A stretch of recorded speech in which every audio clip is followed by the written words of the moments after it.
닦지 마요. 당신 손이 왜 이렇게 됐어요? 1조 재벌 상무 앞에 나타난 지하철 청소 노동자. 그 사람은 내 전처였다. 서울 한복판 을지로 지하철역. 퇴근 시간 직전 사람들 발걸음이 조금씩 뜸해질 무렵이었습니다. 강민재는 영무실 앞 임시 단상 위에 서 있었습니다. 대한그룹이 지하철 미세먼지 저감과 환경 개선을 위해 공기청정기 500대 총 15억 원 상당을 기부합니다. 카메라 플래시가 번쩍였습니다. 민재는 익숙한 미소를 지었습니다. 입꼬리만 올라간 훈련된 미소였죠. 눈은 전혀 웃고 있지 않았습니다. 상무님, 한 말씀 부탁드립니다. 기자가 마이크를 들이밀었습니다. 시민 여러분의 숨은 값어치가 없습니다. 기업이 마땅히 감당해야 할 책임이라고 생각합니다. PR팀이 써준 문장을 그는 감정 없이 읽어 내려갔습니다. 왼손으로는 마이크를 잡고 오른손 엄지는 습관처럼 손가락 마디를 문지르고 있었습니다. 불안할 때마다 나오는 버릇이었죠. 상무님, 이제 역 안청소 구역 한 바퀴만 같이 돌아주시면 됩니다. 비서가 다가와 속삭였습니다. 응. 민재는 단상에서 내려와 역 안깁수기로 걸음을 옮겼습니다. 노란 조끼를 입은 청소 노동자들이 걸레와 밀대를 들고 바닥을 닦고 있었습니다. CCTV 카메라와 방송국 카메라가 그 뒤를 바싹 따라붙어 있었죠. 상무님, 이 장면 부탁드립니다. 청소 노동자분들과 함께 쓰레기 줍는 컷이요.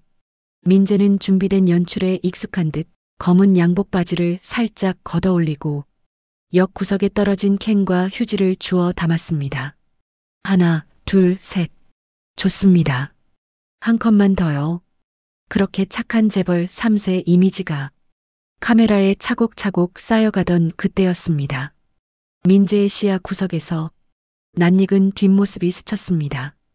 회색 점퍼, 푸석해진 머리, 둘러맨 검은 허리 보호대, 그리고 고무장갑이 찢어져 드러난 두툼하게 굳은 손등. 그 손이 이미 머릿속에 새겨진 어느 손과 겹쳐 보였습니다. 민재의 발걸음이 멈췄습니다. 청소 노동자 한 여자가 역 구석 환풍구 근처 바닥을 닦고 있었습니다. 손목엔 싸구려 플라스틱 시계가 채워져 있었고 허리는 기계처럼 구부렸다 펴기를 반복하고 있었죠. 상무님, 여기서 같이. 잠깐만. 민재는 PR팀 직원의 말을 잘랐습니다. 눈을 가늘게 뜨고 그 여자의 옆모습을 바라보았습니다. 눈 밑 다크서클과 굳은 입술선, 살이 쏙 빠진 턱선, 그리고 걸레를 짜다가 순간 올라간 얼굴을 보는 순간 민재의 심장이 내려앉았습니다. 소연아? 그의 입에서 믿을 수 없는 이름이 새어나왔습니다. 여자는 손을 멈추고 천천히 고개를 들었습니다.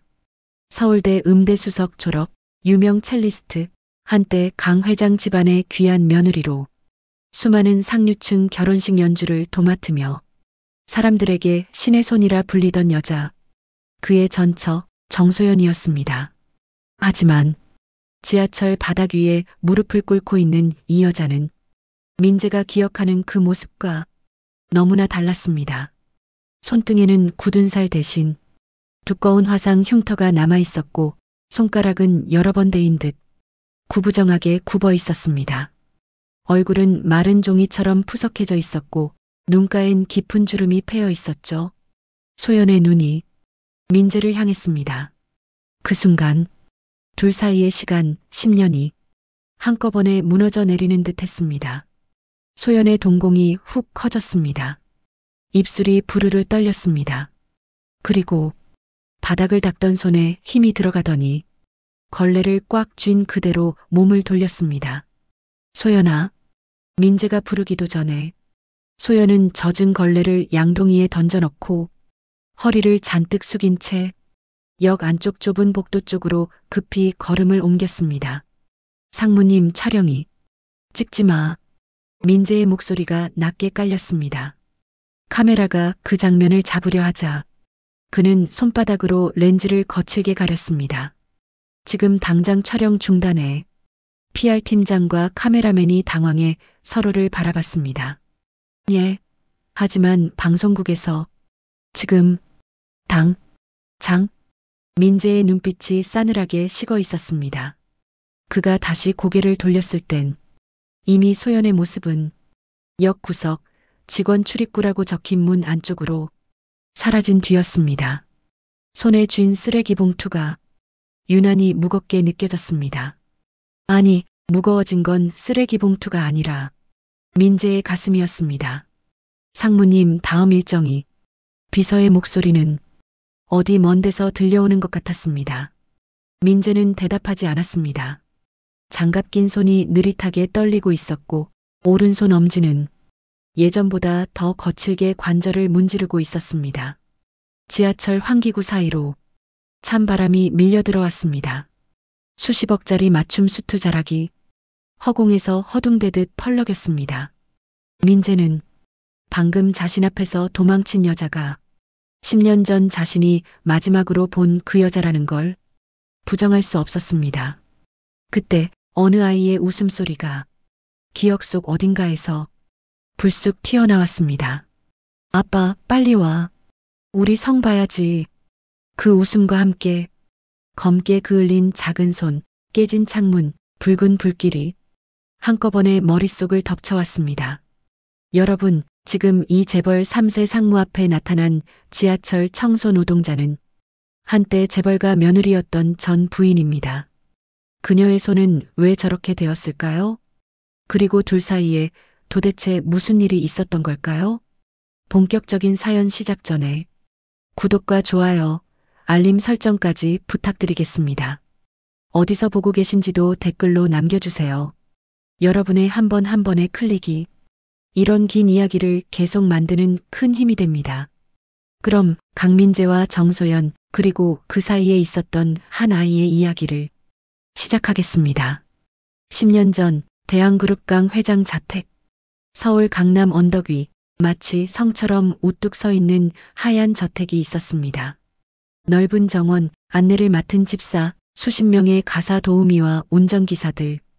그 집의 차남이자 재무 담당 상무였던 강민재는 최고 재벌가 딸이 아닌 시골 소도시 세탁소 집 딸이었던 첼리스트 정소영과 결혼했습니다. 처음엔 모두가 반대했습니다. 클래식 음악하는 것들이 제일 무서운 거 몰라? 감성만 넘쳐나서 우리 집안이 사위감 고를 때 피하던 직종이야. 민재의 아버지 강 회장은 언제나 손익계산부터 먼저 하는 사람이었습니다. 하지만 민재는 그때만큼은 처음으로 아버지 뜻을 거스르며 말했습니다. 사람을 회사처럼 고르는 건 좀 아닌 것 같아서요. 제가 좋아합니다, 아버지. 결혼식 날 소연은 하얀 드레스 위로 자신이 쓰던 검은 첼로 케이스 하나만 들고 그 집 대문을 들어섰습니다. 새벽마다 연습실에서 들려오던 첼로 소리, 식탁에서 서로 밥을 먹으며 주고받던 평범한 대화, 야근 마치고 돌아온 민재를 위해 소연이 끓여주던 칼국수 냄새. 처음 몇 년은 분명 따뜻했습니다. 민재 씨, 응. 언젠가 꼭 나 우리 셋이서 살고 싶어요. 셋? 응. 당신이랑 나, 그리고 우리 아이. 소연의 눈이 반짝였습니다. 나도. 민재도 그땐 조용히 웃으며 대답했었습니다. 하지만 그 웃음과 약속이 얼마 못 가 무너져 내리게 될 줄은 둘 다 몰랐습니다. 아이 하윤이 태어난 건 결혼 3년 차 되던 겨울이었습니다. 작고 까만 눈망울, 얼굴 반을 차지한 웃음. 강하윤. 빛날 하에, 빛날 윤. 빛나는 아이라는 의미야. 소연은 산후조리원 좁은 침대 위에서 기진맥진한 얼굴로 웃으며 말했습니다. 나처럼 조용한 애보다는 당신처럼 밝은 애가 좋겠어. 둘 다 닮을 거야. 그래야 완성형이지. 민재는 진심으로 그렇게 믿었습니다. 퇴근 후 기어이 집에 일찍 들어와 집안일을 돕고 밤마다 하윤의 기저귀를 갈아주고 아이가 울면 품에 안아 재웠습니다. 그때만 해도 민재는 본인이 꽤 괜찮은 아빠라고 생각하고 있었습니다. 사고가 일어난 건 하윤이 3살 되던 봄날 밤이었습니다.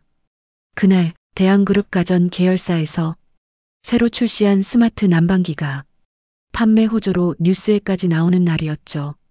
자율온도 조절, 인공지능 학습, 절전까지 완벽합니다. 민재의 휴대폰으로 영업본부장이 메시지를 보냈습니다. 상무님, 목표 대비 150% 찍었습니다. 축하드립니다. 민재는 회장 주재 고급 레스토랑 회식 자리에서 와인 잔을 기울이고 있었습니다. 역시 우리 민재가 숫자는 잘 만져. 강 회장이 웃으며 그의 잔을 부딪혔습니다. 다 아버지 덕분입니다. 그 순간 휴대폰이 진동했습니다. 소연, 전화. 잠깐만요. 민재는 자리를 조금 비켜 화장실 앞 복도로 걸어 나갔습니다. 전화기 화면엔 집이 아니라 소연 이름이 떠 있었습니다. 여보, 민재 씨, 하윤열이 너무 올라요. 계속 기침하고 숨 쉬는 게 이상해. 새된 목소리였습니다. 민재는 잠시 망설였습니다. 식탁 안쪽에서 강 회장의 날카로운 시선이 자신을 바라보고 있는 게 느껴졌습니다. 오늘은 중요한 날이었습니다. 해외 투자자들, 국회의원 1명까지 함께 하고 있었죠. 병원 데려갔어? 지금 택시 잡으려는. 잠깐, 하윤아, 거긴 위험해. 손대지 마. 전화기 넘어. 하윤의 울음소리와 함께 딸칵 전자음 같은 소리가 들렸습니다. 여보, 끊을게. 지금 나갈 수가. 운전기사 불러서 응급실 바로 가. 당신 지금 어디? 민재는 그 말을 끝까지 듣지 않고 통화를 끊었습니다.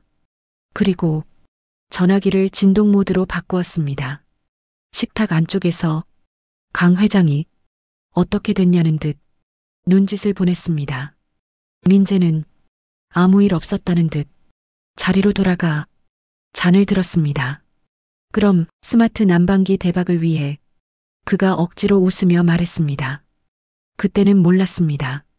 그 진동 모드 하나가 자신의 인생을 이렇게까지 바꿀 거라는 걸. 새벽 2시 집 전화가 울렸습니다. 민재는 호텔 침대에서 화들짝 눈을 떴습니다. 방 안엔 술 냄새와 향수가 섞여 있었습니다. 바닥엔 와인병과 안주 접시들, 테이블 건너 소파에서 영업본부장이 큰 콧꼬리를 하고 있었고 옆방에선 어디서 데려온 접대부들의 웃음소리가 잔향처럼 남아 있었습니다. 전화는 계속 울리고 있었습니다. 민재는 화장실에서 물을 마시고 나와 휴대폰을 켰습니다. 직. 부재중 전화가 수십 통. 마지막으로 호텔 객실 전화가 울리고 있다는 걸 그제야 깨달았습니다. 여보세요. 보호자분 맞으십니까? 강하윤 보호자분? 낯선 남자의 목소리였습니다. 네. 그런데요. 소방서입니다. 그 한마디에 민재의 심장이 쿵 내려앉았습니다. 지금 아파트에서 화재가 발생해서요. 아이와 보호자분 모시고 병원으로 이송 중입니다. 산소호흡이 필요하신 상태라. 민재는 자세한 말을 듣기도 전에 옷을 집어들고 뛰쳐나갔습니다. 병원 응급실, 코끝을 찌르는 소독약 냄새와 분주한 발소리가 공기를 흔들고 있었습니다. 민재가 도착했을 때 복도 끝 긴 침대 위에 작은 몸이 누워 있었습니다. 마스크를 쓴 의사가 고개를 천천히 저었습니다. 선생님, 제 아이 상태가 연기 흡입이 심각합니다. 심정지가 여러 번 온 것 같고요.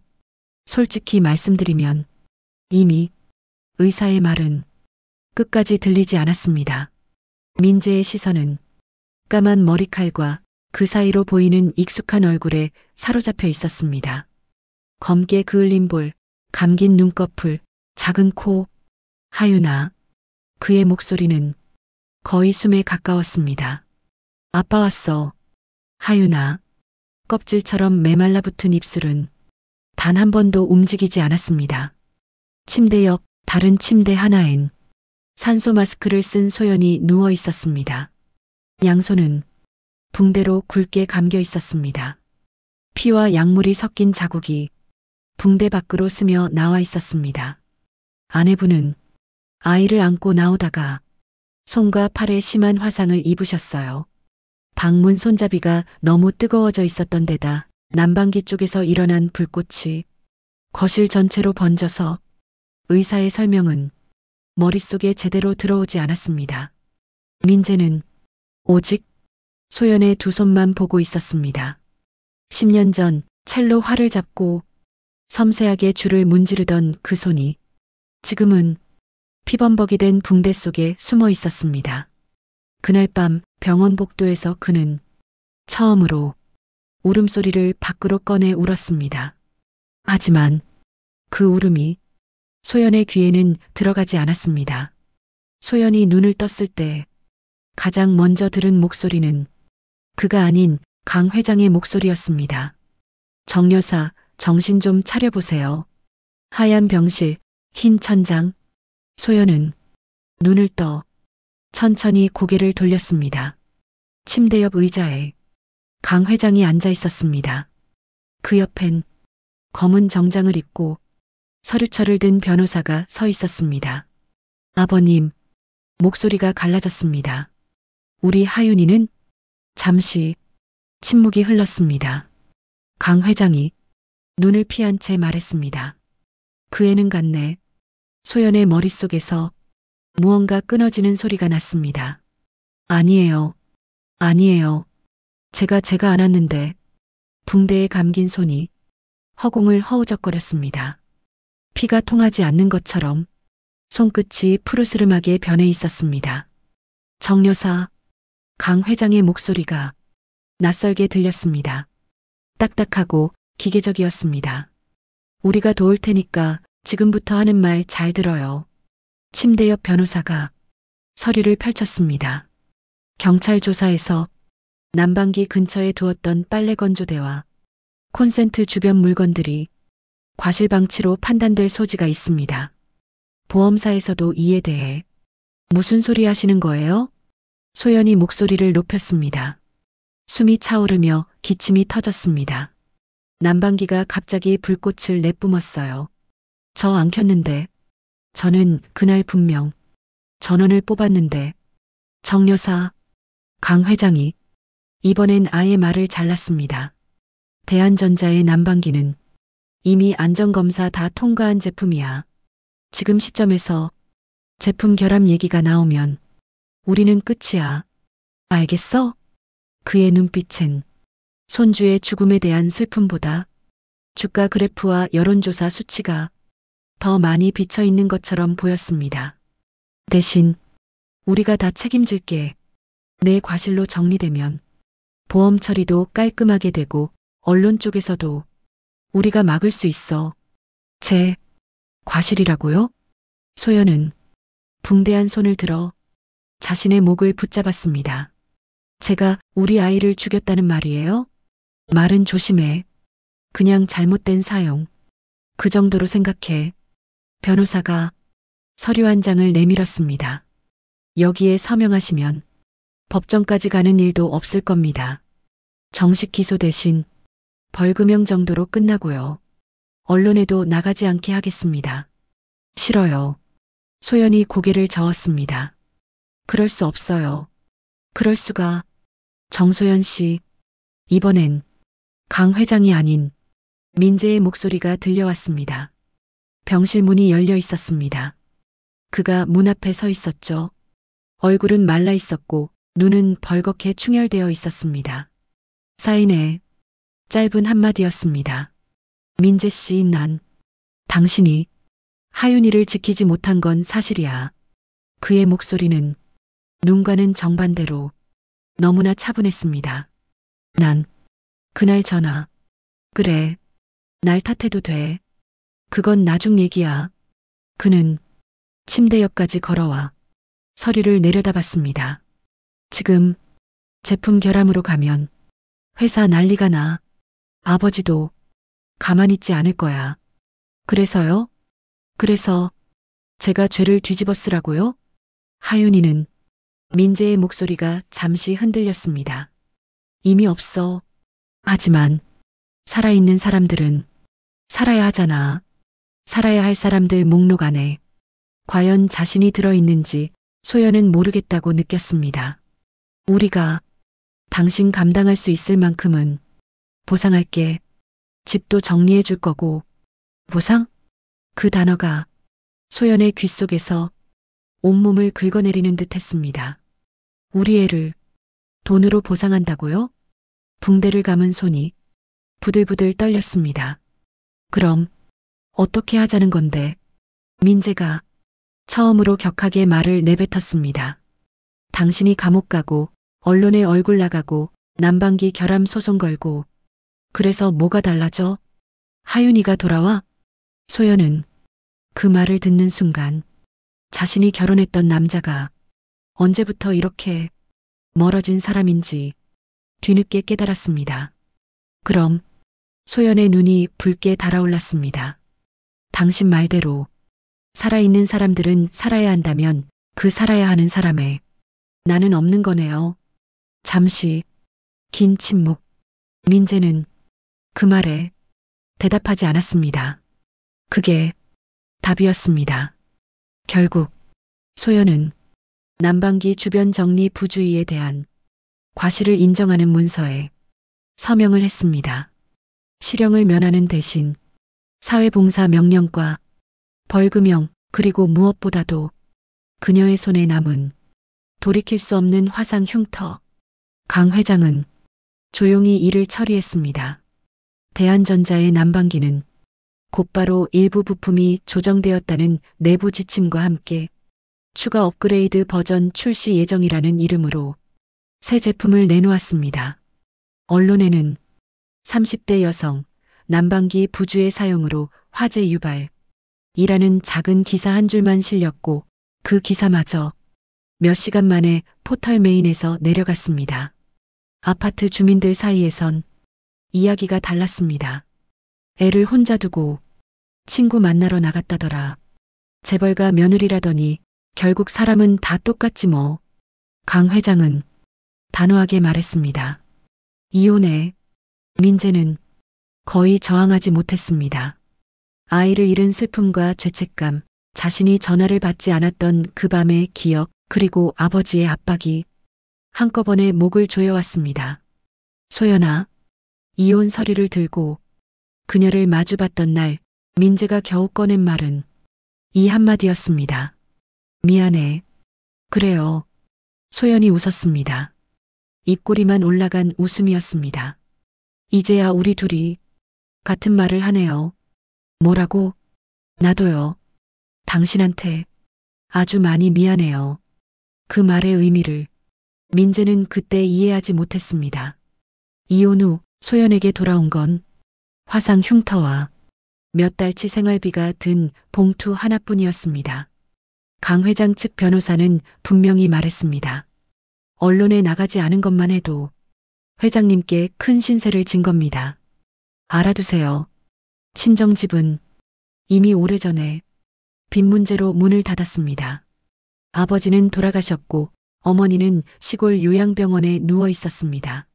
소연은 하윤의 사진이 들어있는 작은 액자 하나와 타버린 첼로 줄 한 가닥만 들고 서울을 떠났습니다.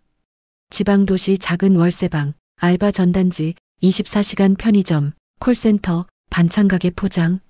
손가락은 뜨거운 물과 기름, 세제와 청소약품 사이에서 더 굳어져 갔습니다. 한때 슈베르트의 아르페지오를 연주하던 손은 이제 라면 컵 뚜껑을 뜯다가 종이에 베이는 것조차 제대로 느끼지 못했습니다. 밤이 되면 허리까지 시큰거리는 통증 때문에 잠이 오지 않았습니다. 그럴 때마다 소연은 작은 노트 한 권을 꺼냈습니다. 맨 앞장에는 반듯한 글씨로 이렇게 쓰여 있었습니다. 강하윤 일기장. 펼치면 대화 형식의 글이 가득했습니다. 하윤아, 오늘 엄마가 편의점에서 1,000원짜리 사과 하나 샀어. 너 좋아하던 사과는 훨씬 비싼 거였는데 이 사과도 그때 그 맛처럼 달더라. 엄마가 조금 먹고 나머지는 너 몫으로 남겨놨어. 언젠가 우리 다시 만나면 같이 먹자. 페이지마다 그녀는 존재하지 않는 아이와 대화를 이어갔습니다. 오늘은 엄마가 조금 울었어. 근데 괜찮아. 엄마는 원래 잘 울잖아. 너 태어났을 때도 내가 웃는 것만 봐도 울었으니까. 그러니까 너무 걱정하지 마. 때로는 죄책감에 몸이 떨렸습니다. 엄마가 그날 난방기 플러그 한 번만 더 확인했어도 달라졌을까? 엄마가 그날 너한테 더 큰 소리로 말했으면 달라졌을까? 그럴 때마다 마음 한구석에서 또 다른 목소리가 들려왔습니다. 그날 그도 전화를 받았으면 달라졌겠지. 하지만 그 이름 세 글자는 일기장 어디에도 쓰이지 않았습니다. 서울로 다시 올라온 건 그로부터 7년쯤 후였습니다. 서울역 인근 일용직 노동자들이 많이 모인다는 쪽방촌 골목. 그곳에서 지하철 청소 용역 회사에서 사람을 구한다는 종이를 소연은 보게 되었습니다. 지하 3층 환풍구 쪽 먼지만 잘 닦으면 돼요. 힘든 건 솔직히 맞긴 한데 규칙적으로 들어와요. 월급. 관리소장이 말했습니다. 손은 괜찮겠어요? 소장이 그녀의 화상 흉터를 힐끗 보았습니다. 무거운 거 안 들어요. 대신 춥고 공기 안 좋고 사람들 눈에 잘 안 보이는 자리예요. 괜찮아요. 소연은 짧게 대답했습니다. 사람들 눈에 잘 안 보이는 자리. 그 말이 이상하게 마음에 들었습니다. 그 뒤로 몇 년 동안 소연의 하루는 거의 같은 모양을 하고 흘러갔습니다. 새벽 4시 첫 차가 다니기 전 지하철역으로 출근. 지하 3층 환풍구 근처 먼지 쌓인 바닥과 벽을 닦고 낙서 지우개로 욕설들을 지우고 누군가 남기고 간 술병과 담배꽁초를 치우고 출근 시간 전까지 모든 흔적을 없던 일로 만드는 것이 그녀의 일이었습니다. 가끔 소연은 역 바닥을 닦다가 유리병 너머로 전광판 화면에 나오는 뉴스를 보게 되곤 했습니다. 대한그룹 강민재 상무 해외 ESG 포럼에서 친환경 경영 강조. 대한전자 신형 스마트 난방기 유럽 수출 본격 개시. 마이크 앞에서 당당하게 영어로 발표하는 민재의 얼굴이 화면을 가득 채웠습니다. 한 손에는 회사 로고가 찍힌 PPT 리모컨, 다른 한 손에는 언제나 그가 그랬듯 움직이지 않는 표정. 소연은 걸레를 꽉 쥔 손에 힘을 주었습니다. 그 힘으로 타일 사이에 낀 때를 긁어냈습니다. 그게 자신이 할 수 있는 유일한 저항처럼 느껴졌으니까요. 어느 날 역 안구석 화장실 앞에서 젖은 옷을 입은 아이 하나가 혼자 울고 있는 걸 소연은 보게 되었습니다. 왜 울어? 엄마 없어졌어요. 아이의 말이 엉켰습니다. 어디 갔는데? 여기서 기다리라 했는데 계속 안 와요. 아이의 손등에는 연필 자국과 작은 멍 자국이 있었고 옷은 다 젖어 있었습니다. 소연은 잠시 망설이다가 자신의 점퍼를 벗어 아이 어깨에 둘렀습니다. 나랑 같이 영무실 가보자. 엄마가 널 찾을 수도 있으니까. 영무실에서 영무원이 상황을 듣고 잠시 아이를 맡겠다고 했을 때 소연은 그제야 손에 쥐고 있던 휴지와 걸레를 내려놓았습니다. 하윤의 나이, 마지막으로 봤던 모습, 그날의 울음소리가 순간 머릿속을 스쳐 지나갔습니다. 엄마 어디야?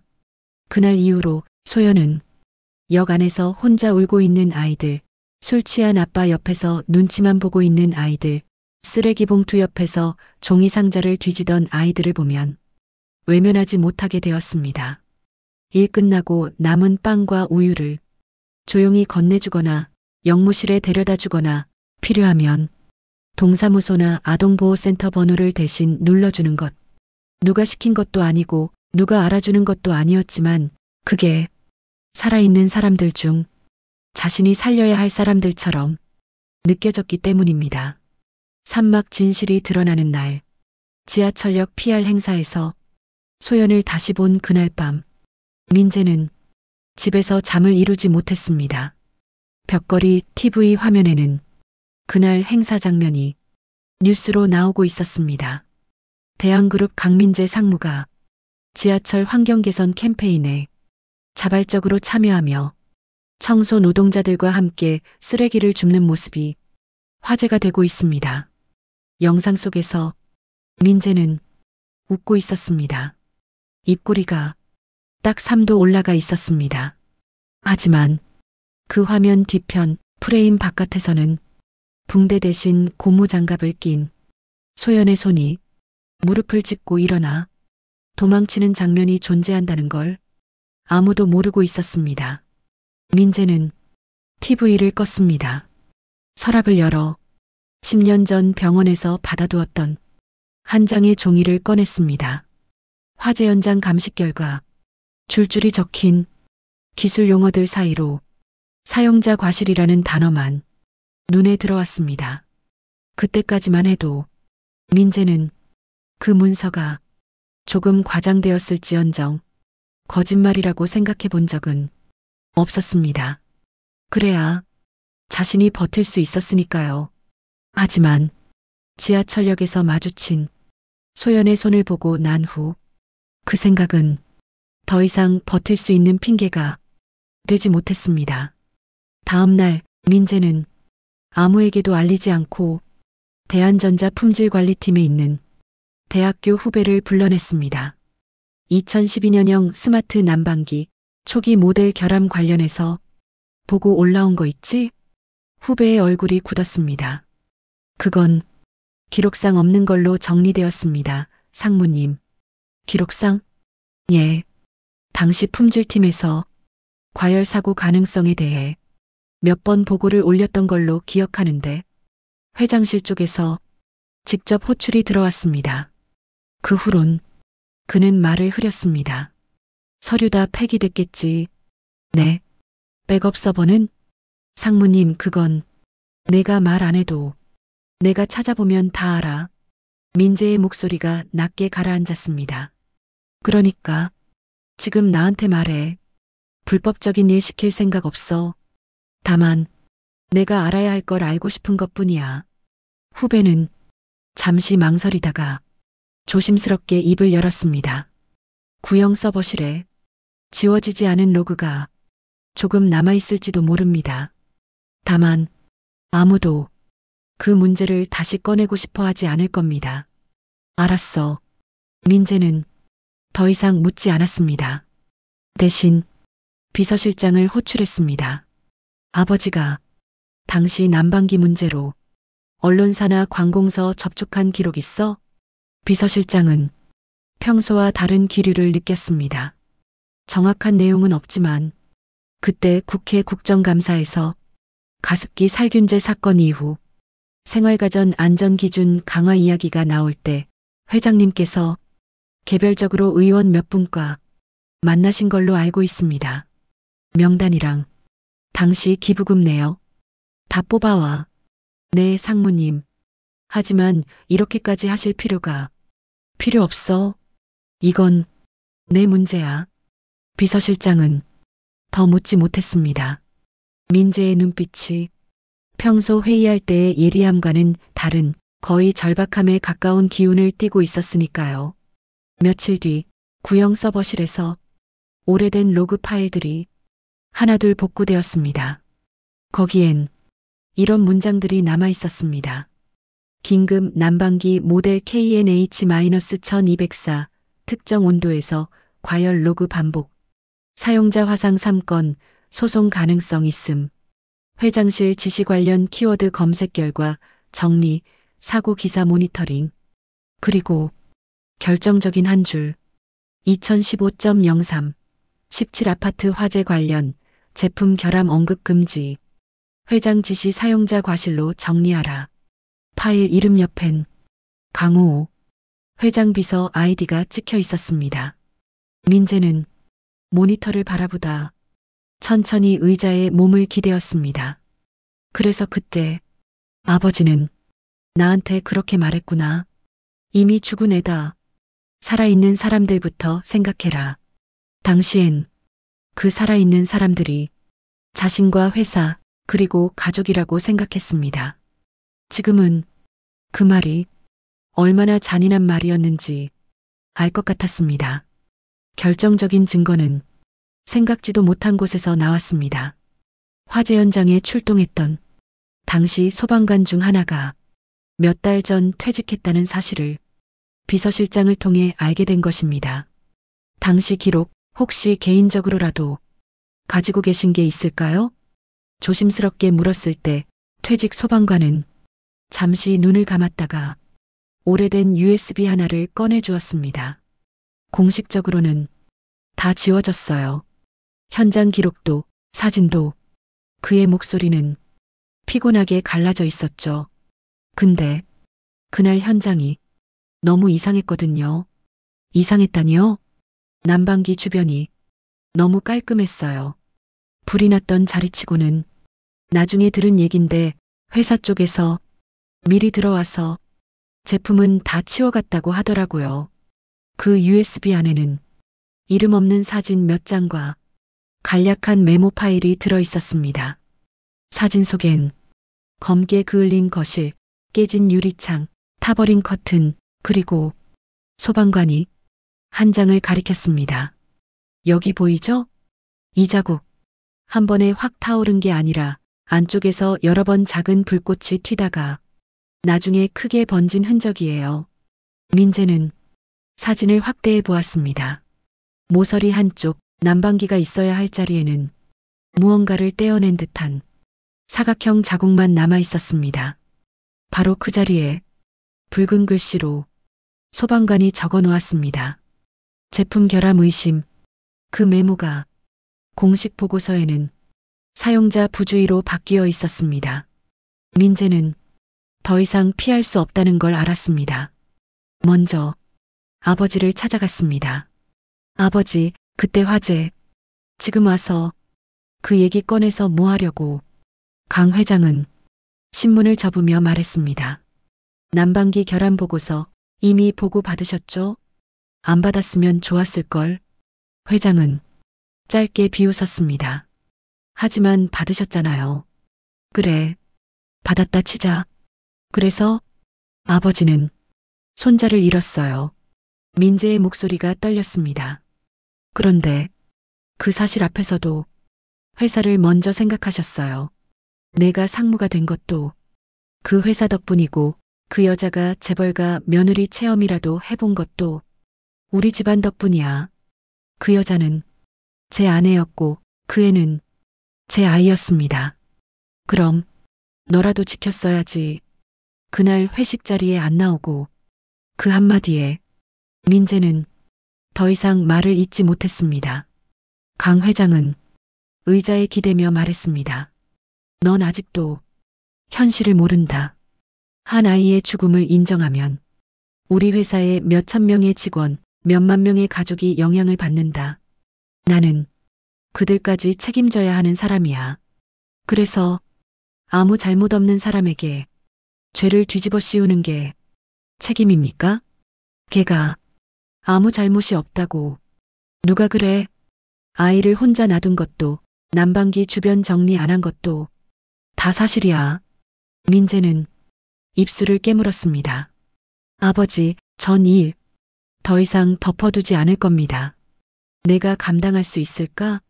강 회장의 눈빛이 차갑게 가늘어졌습니다. 이 일 꺼내는 순간 넌 나의 아들이 아니라 나의 적이 된다. 민재는 잠시 눈을 감았다가 천천히 고개를 끄덕였습니다. 그럼 그렇게 하죠. 대한그룹 이사회. 대형 스크린에는 난방기 과열 로그, 화재 현장 사진, 지워졌던 메모와 소방관의 증언이 차례로 띄워졌습니다. 이사들의 표정이 하나둘 굳어갔습니다. 회장님, 이게 사실입니까?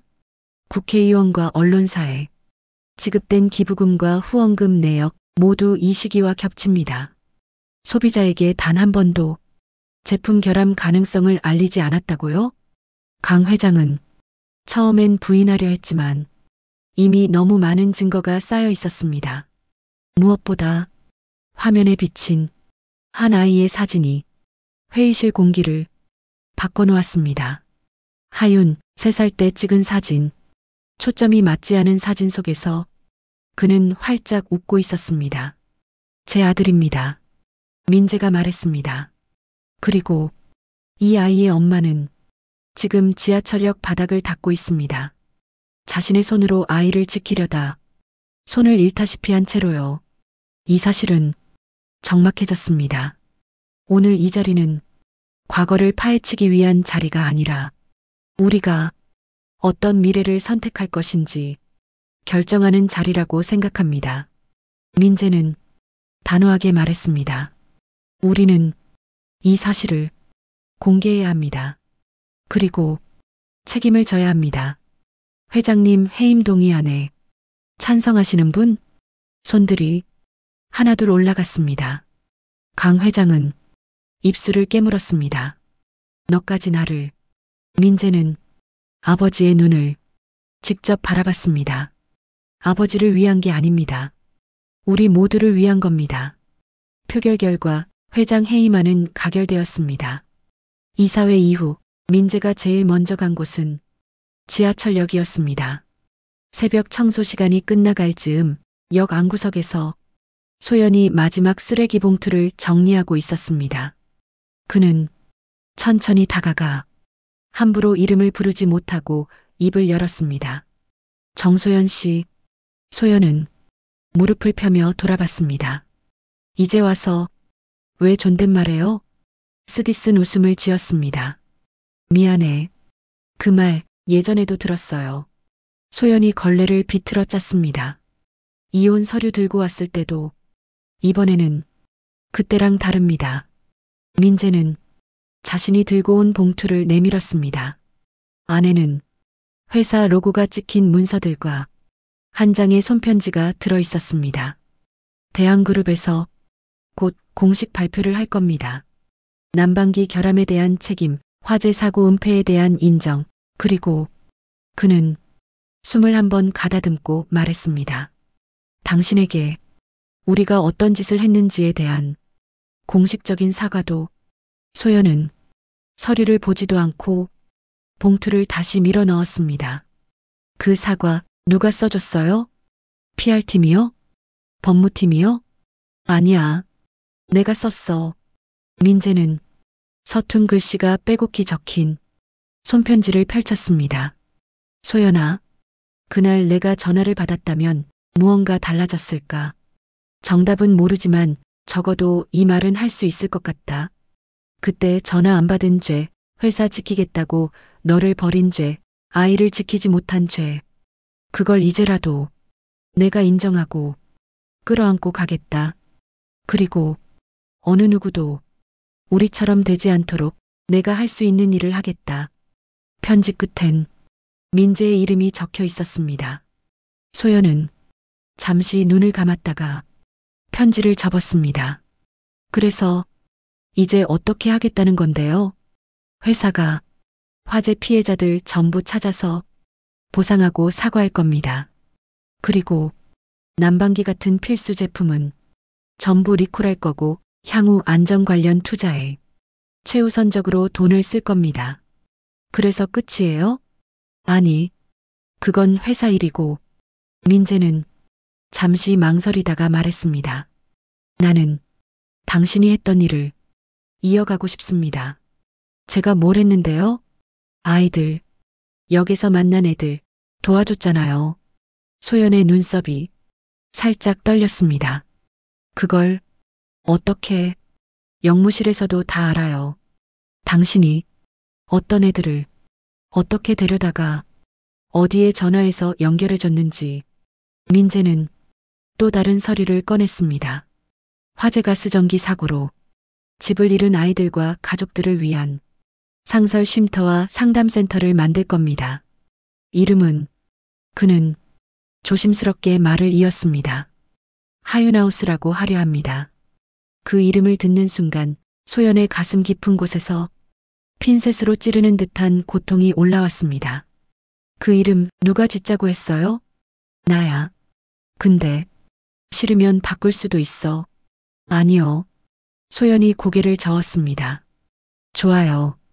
적어도 그 아이 이름이 어디서라도 따뜻한 곳에 걸려 있으면. 그녀의 목소리가 점점 낮아지다가 끊겼습니다. 그럼 하윤하우스의 첫 번째 상근 직원이 되어줄래요? 민재가 조심스레 물었습니다. 역에서 당신이 하던 그 일을 이젠 좀 더 나은 환경에서 내가 옆에서 같이 할 수 있게 해줄게. 소연은 잠시 그를 바라보다가 천천히 웃었습니다. 강상무님 답네요. 뭐가 어떻게든 결국 일 시키려고 하는 거. 민재도 비로소 조금 웃을 수 있었습니다. 그래도 이번 일은 돈 되는 일은 아닐걸. 그래서 조금 믿어볼까 생각 중이에요. 석 달 뒤 강남과 구로 사이 옛 공장 부지를 개조한 건물 앞 유리병 너머로 아이들 그림이 가득 붙어 있는 공간이 보였습니다. 입구 위엔 초록색 글씨로 이렇게 적혀 있었습니다. 하윤하우스 화재 안전 피해 아동센터. 개관식 날 민재는 단상에 섰습니다. 이곳은 어떤 아이들을 위한 곳입니까? 기자가 물었습니다. 집이 한 번에 사라져버린 아이들, 불과 연기와 사이렌 소리를 아직도 꿈에서 듣는 아이들, 그리고 그 아이들의 곁에서 늘 죄책감에 시달리는 부모들을 위한 공간입니다. 그의 목소리는 하나둘씩 흔들렸지만 끝까지 이어졌습니다. 10년 전 저는 한 아이를 잃었습니다. 그 아이의 이름을 오늘 이 건물에 걸었습니다. 돈으로는 절대 갚을 수 없는 일을 조금이나마 행동으로 갚고 싶었습니다. 플래시가 조용히 터졌습니다. 예전 같았으면 그 플래시가 그저 이미지 소비를 위한 도구처럼 느껴졌을 테지만 오늘만큼은 민재 자신에게도 그리고 이곳을 찾을 누군가에게도 어떤 증거처럼 남길 바랐습니다. 우리는 뭐라도 하려고 했었다 라는 리본 커팅이 끝나고 건물 안으로 사람들 발걸음이 이어졌습니다.